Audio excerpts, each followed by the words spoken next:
Now, just consider for a moment the irony of the President of the United States, a country entirely founded on immigration, which in recent years as well has derived such a lot of its energy and its push and its creativity from waves of migrants attacking Europe for letting migrants in. It's as if whatever country it was that invented woke, name escapes me, was attacking Britain for woke. As if the country that brought us social media to enrage and divide us now complains we aren't more harmonious. But famously, the Americans don't get irony, so let's move on. And yes, by the way, I think the speed and quantity of current immigration here is too much. And yes, I also think we have to get control of our borders. I just kind of resent being lectured by a country with such race and culture war problems of its own. Did I say race? Well, let's put it this way. I don't think when Trump talks about Europe decaying because of immigration, he's thinking about immigrants from Australia or Canada, or for that matter, the US itself. It's time to stand up for who we really are. Not perfect, but I would 100 times more rather live in London than in pious, monotonous New York or dank, self-satisfied Imperial Washington. And here, from dank, satisfied Imperial Washington, for a full summary of the latest set of twists and turns from the White House, LBC's Washington correspondent Simon Marks. Simon, I wasn't trying to be rude to you. We should take this very seriously, should we not?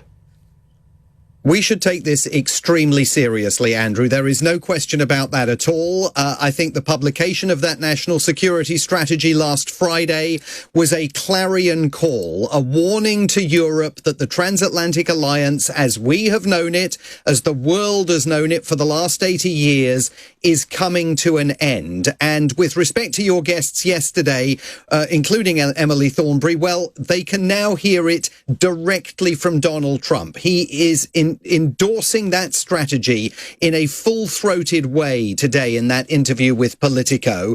And it's absolutely apparent that he believes that Europe is decaying and falling apart as a result of inward flows of immigration, that he believes that those flows of immigration are already completely changing the character of Europe.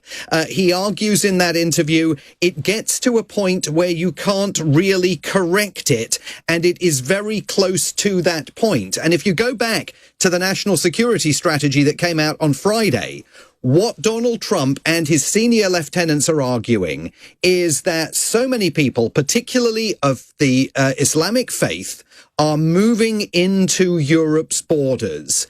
It's going to lead to civilizational collapse within the continent. And they argue that the majority populations within a few years will be non-European, and that those non-European majority populations will want to have absolutely no truck with NATO. They don't explain why those populations might not be interested in NATO's mutual self-defense covenants, but it is a clear indicator that Donald Trump wants to pull the rug out from beneath the transatlantic alliance. And the Prime Minister and other European leaders are going to have to get used to this new reality, this continuing effort to try and flatter Donald Trump is now reaching the end of the road, because Donald Trump's approach to Europe is not just that he views the continent as decaying and them as weak, but that he is actively proposing to endorse political candidates from what he refers to as patriotic political parties. And let's be honest, he doesn't think Labour or the Conservatives even are